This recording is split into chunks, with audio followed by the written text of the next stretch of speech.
Hello，早晨啊！而家係5月29號嘅早上8點鐘啦。咁我而家喺環機場啦。咁係我哋去日本大阪。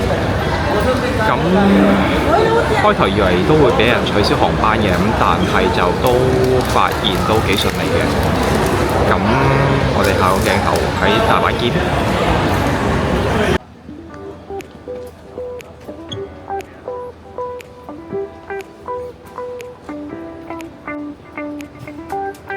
準備出發。咁呢次我哋就係乘坐南航嘅飛機啦，就係4個鐘嘅一個時間。大阪嘅搭車方式呢，咁佢就有分電車同埋巴士啦。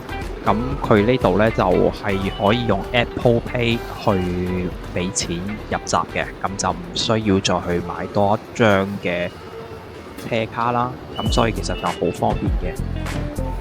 每次充值嘅話呢，係可以充值1000、3000同2000日元嘅。咁經過咗4個鐘嘅飛行時間啦，咁我哋而家就到咗大阪嘅關西空港。咁我哋而家就搭地鐵去咗大阪嘅市區。咁呢邊呢，可以睇返就係我哋嘅酒店附近啦，肥後橋。咁佢距離難波呢，就係幾個站嘅啫。咁我哋而家就去酒店上面睇下咯，嚟返個 room tour 啊！好啦，咁嚟到酒店呢度睇到啦，因為佢成個戶型係比較三角形咁嘅。佢浴室呢就係冇窗嘅，咁但係總體嚟講都係比較乾淨咯。同埋佢呢間酒店嘅話呢，係我哋一連住5晚，咁係冇清潔服務嘅。可以睇翻我哋窗外嘅景色啦。其實雖然喺馬路邊，但係佢唔會話係太嘈咁樣嘅。咁我哋因為到咗已經係4點幾啦，咁就會去附近食翻個下午茶先啦。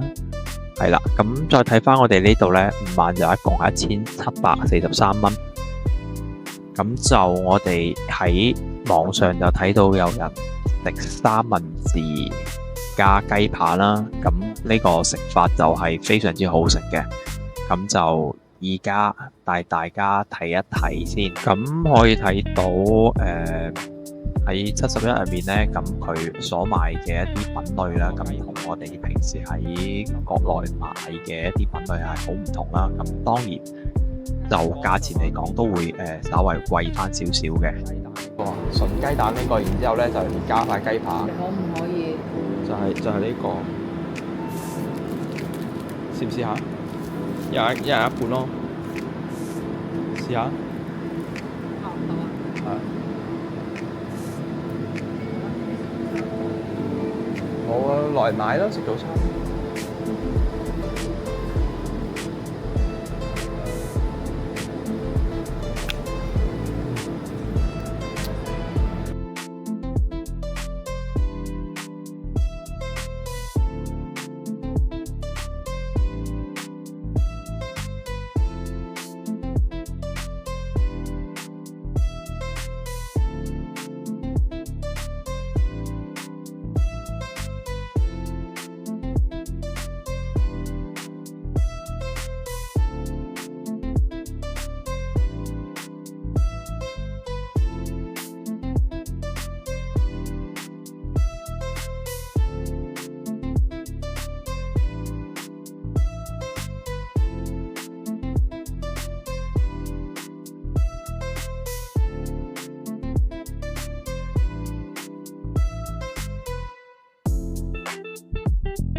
咁就而家係睇到個杯麵區啦。咁我哋稍有喺網上度睇到呢，有啲博主呢係一個杯麵，然之後入面撈一個布丁落去嘅。咁聽落去其實係好黑暗嘅一個食法啦。但係今次我哋就都冇時間食啦，即係太多嘢選擇啦喺大阪呢一邊。係啦，咁而家到就係網上嗰個食法啦，雞蛋沙律三文治。咁再加翻個雞扒。出其意料呢，其實係個雞扒真係好好食，因為個雞扒呢，佢入面係有汁嘅。咁啊，今次就冇影到啦。係咁，但係佢總體嚟講個味道係好唔錯嘅。到咗大阪我哋。咁我哋後面食完個三文治之後呢，咁就依家出發去食無鐵炮啦。呢個係一個喺當地好有名嘅一個拉麵店，咁就係我屋企人有介紹嘅。咁佢就講話喺日本呢幾日咁就食咗2到3次，咁咪就試下係咪真係咁好食啦。喺對面。呢間店嘅話呢，係冇任何嘅一個移動支付方式啦，咁佢只有現金，所以嚟食呢間店嗰陣時候呢，記得帶好現金啦。喺店鋪嘅門口入面呢，就會有位南亞裔嘅服務員啦，咁佢會係指導你點樣去操作台機器，同埋你點啲嘢食嘅一啲品類。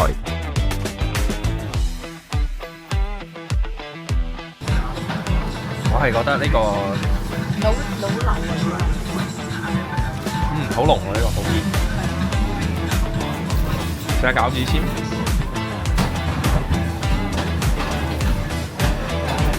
食下餃子。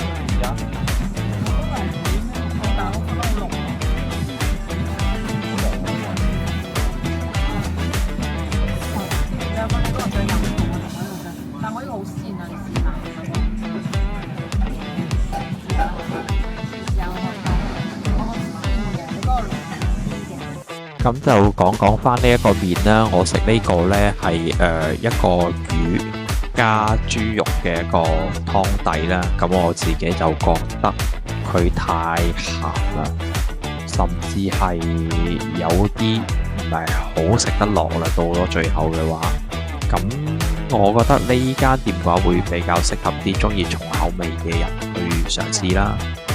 咁我哋而家就食飽啦。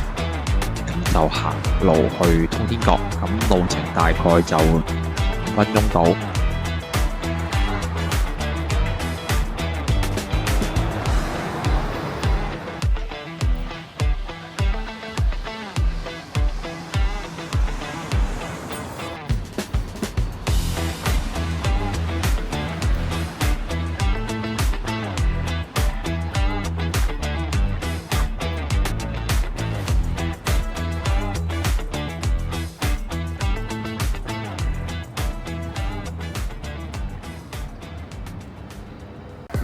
依家嘅話，我哋到咗通天閣啦，咁可以睇翻佢個夜景，其實都係唔錯嘅。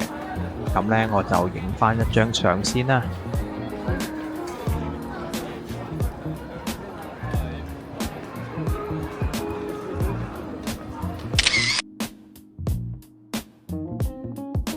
大阪通天閣呢個係一個觀光塔，咁佢而家我哋所見到嘅係第2代。第一代嘅話喺當年嘅一個火燭度就已經係燒毀咗啦。呢一個就係集合於商業同步行街加食肆，亦都係大阪非常之有名氣嘅一個地標建築。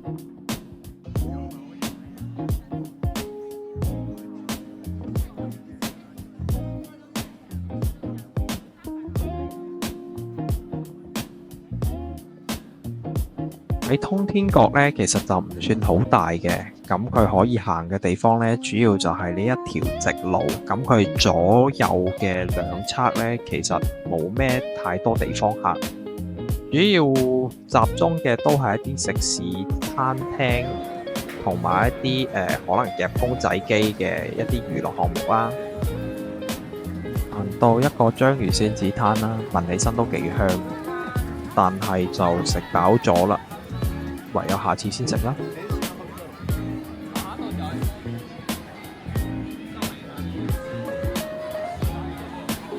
因為日本其實同中國係有1個鐘頭嘅時差啦，咁日本其實就係快1個鐘頭。